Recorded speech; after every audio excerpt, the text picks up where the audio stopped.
मुख्यमंत्र्यांच्या वर्षा या निवासस्थानी महायुतीची खलबतं, जागा वाटप आणि निवडणूक प्रचाराच्या रणनीतीवर यामध्ये चर्चा झाल्याची माहिती।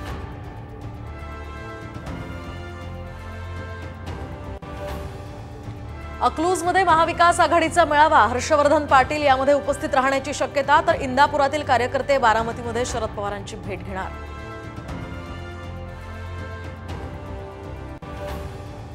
उद्धव ठाकरेंचा आज नागपूर दौरा, कळमेश्वर इथे शिवरायांच्या अश्वारूढ पुतळ्याचं करणार अनावरण।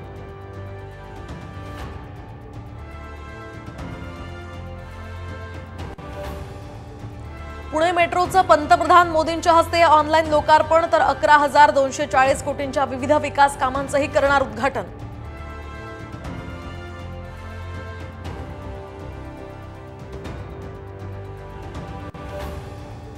आज मराठा समन्वयकांची बीडमध्ये बैठक, तर जरांगे पाटलांच्या दसरा मेळाव्यात सुद्धा यामध्ये चर्चा होण्याची शक्यता।